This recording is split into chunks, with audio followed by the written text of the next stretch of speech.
తెలంగాణలో గొర్రెల స్కామ్ కేసులో దర్యాప్తు వేగవంతమవుతుంది. ఈ కేసులో కీలకమైన ఆధారాలు సేకరించే పనిలో ఈడీ పడింది. అవసరమైన వివరాలు ఇవ్వాలని తెలంగాణ గొర్రెలు మేకల అభివృద్ధి సహకార సంస్థ ఎండీకి ఈడీ లేఖ రాసింది. పీఎంఎల్ఏ సెక్షన్ 54 కింద లేఖ రాసిన ఈడీ జిల్లాల వారీగా లబ్ధిదారుల పేర్లు, ఫోన్ నెంబర్లు, బ్యాంకు ఖాతాల వివరాలు ఇవ్వాలని ఆదేశించింది.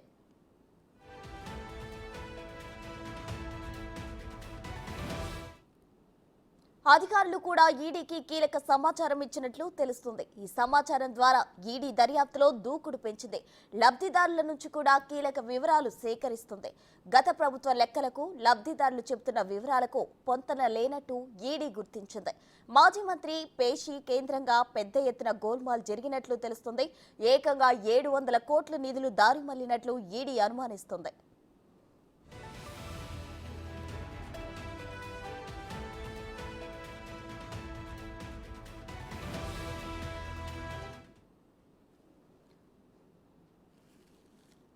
మరిన్ని వివరాలు మా ఇన్పుట్ ఎడిటర్ పవన్ లైవ్ లో అందించడానికి సిద్ధంగా ఉన్నారు. పవన్, చెప్పండి. అయితే తెలంగాణలో గొర్రెల స్కామ్ కు సంబంధించి కేసు దర్యాప్తు వేగవంతం అవుతుంది. దీనికి సంబంధించిన ఓవరాల్ డీటెయిల్స్ ఏంటి?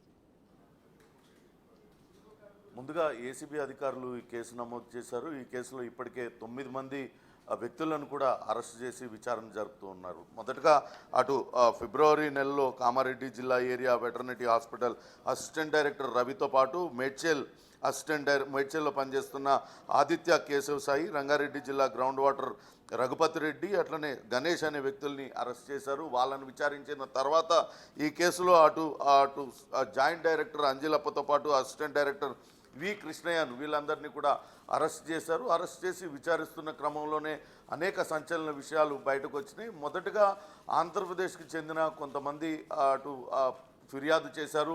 తాము గొర్రెలను పంపిణీ చేసినా తమకు రావాల్సిన డబ్బులు రాలేదు అంటూ వాళ్ళు ఫిర్యాదు చేయడంతో కేసు నమోదు చేసి దర్యాప్తు చేస్తూ ఉన్నారు.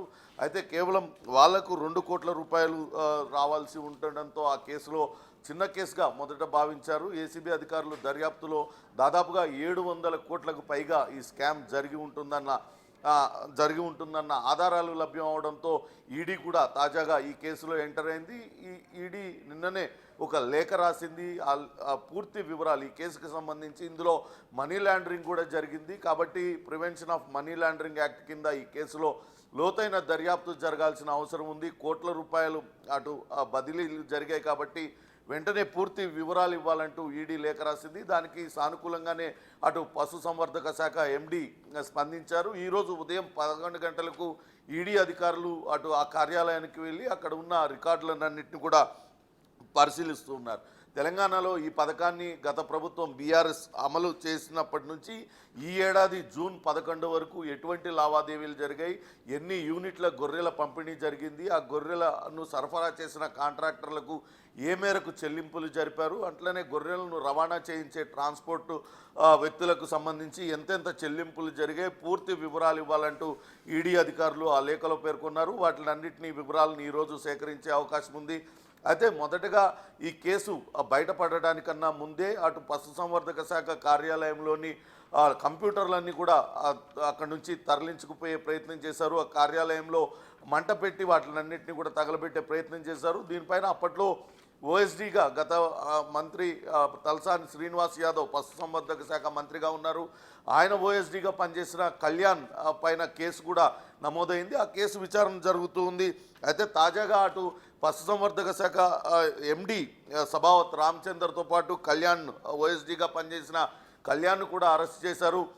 వాళ్ళిద్దరు కూడా ఏసీబీ విచారణలో సంచలన విషయాలను వెల్లడించిన నేపథ్యంలో అటు ఏసీబీ అధికారులకి పూర్తి స్థాయి ఆధారాలు లభ్యమై పెద్ద ఎత్తున మనీ లాండరింగ్ జరిగింది అని భావిస్తున్న నేపథ్యంలోనే ఈడీ నిన్న ఎంటర్ అయింది. దీంతో ఆ ఈడీ ఈరోజు నుంచి తన దర్యాప్తును ప్రారంభించబోతుంది. ఇప్పటికే ఈరోజు 11 గంటలకు పశుసంవర్ధక శాఖ కార్యాలయానికి వస్తాం, తాము లేఖలో పేర్కొన్న విధంగా పూర్తి వివరాలన్నింటినీ కూడా తమకు అందజేయాలంటూ వాళ్ళు కోరారు. అయితే అటు జిల్లాల వారీగా లబ్ధిదారుల పేర్లు, చిరునామాలు, వాళ్ళ అడ్రస్లు, ఫోన్ నెంబర్లతో పాటు బ్యాంక్ డీటెయిల్స్, వాళ్ళకి ఇచ్చిన చెక్కులు, అంటే పశుసంవర్ధక శాఖ నుంచి వాళ్ళకి ఎన్ని చెక్కులు జారీ అయ్యాయి, అట్లనే ఈ గొర్రెలను రవాణా చేయడానికి ఎవరైతే కాంట్రాక్టులు తీసుకున్నారో వాళ్ళ వివరాలు, వాళ్ళకి చెల్లించిన డబ్బుల సంగతి, గొర్రెల దానా కొనుక్కున్న వాళ్ళ వివరాలు కూడా ఇవ్వాలంటూ ఈడీ కోరింది. అంటే మైక్రో లెవెల్ నుంచి కూడా ఈ విచారణ అంతా కూడా కొనసాగించేందుకు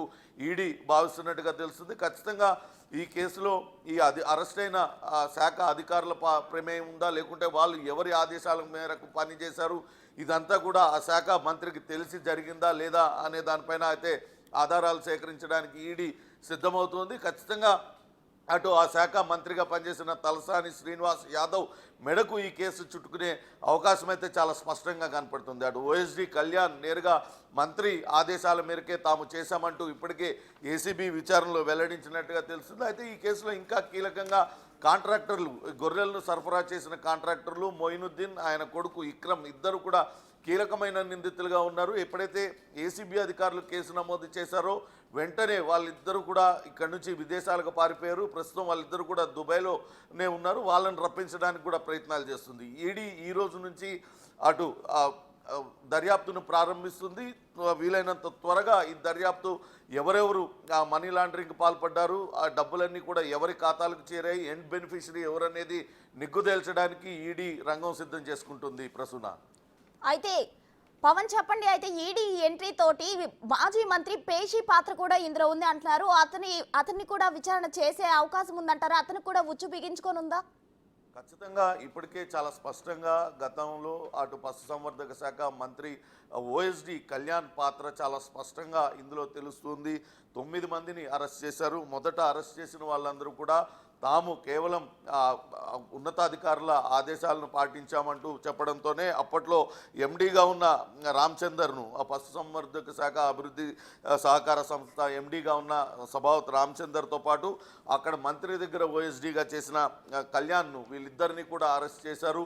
వీళ్ళు ఎవరి ఆదేశాల మేరకు కింద స్థాయి అధికారులకు ఆదేశాలు ఇచ్చారు, ఏ రకంగా మ్యానిపులేషన్కి పాల్పడ్డారు, అసలు గొర్రెలను కొనకుండానే ఒక యూనిట్ గొర్రెలనే కొని వాటిల్నే పదే కొన్నట్లుగా బిల్లులను ఏ రకంగా మార్చారనే దానిపైన కూడా అధికారులు కూపీలాగుతున్నారు. ముఖ్యంగా ప్రకాశం, కర్నూలు, ఇతర జిల్లాల నుంచి ఎందుకు కొనుగోలు చేయాల్సి వచ్చింది, కేవలం ఆ 3 జిల్లాల నుంచి ఎందుకు కొనుగోలు చేయాల్సి వచ్చింది, ఎంతమంది నుంచి కొనుగోలు చేశారు, ఎన్ని యూనిట్లు కొనుగోలు చేశారు, కానీ బిల్లు ఎన్ని యూనిట్లకు మంజూరు చేసుకున్నారు, వీటి వివరాలన్నింటినీ కూడా ఈడీ రాబట్టే అవకాశం ఉంది. ఖచ్చితంగా ఈ మంత్రి పేషి ప్రమేయం పైన చాలా స్పష్టమైన ఆధారాలు ఇప్పటికే ఏసీబీ అధికారులు కూడా సేకరించారు. ఏసీబీ కూడా నోటీసులు ఇవ్వడానికి రంగం సిద్ధం చేస్తుంది. అట్లనే మనీ లాండరింగ్కి సంబంధించి పూర్తి ఆధారాలు సేకరించిన తర్వాత ఈడీ కూడా ఖచ్చితంగా ఎవరెవరు ప్రమేయం ఉందో మంత్రి పేషీలో పనిచేసే వ్యక్తులతో పాటు సంబంధిత శాఖ మంత్రికి కూడా నోటీసులు జారీ చేసే అవకాశం అయితే చాలా స్పష్టంగా కనపడుతోంది.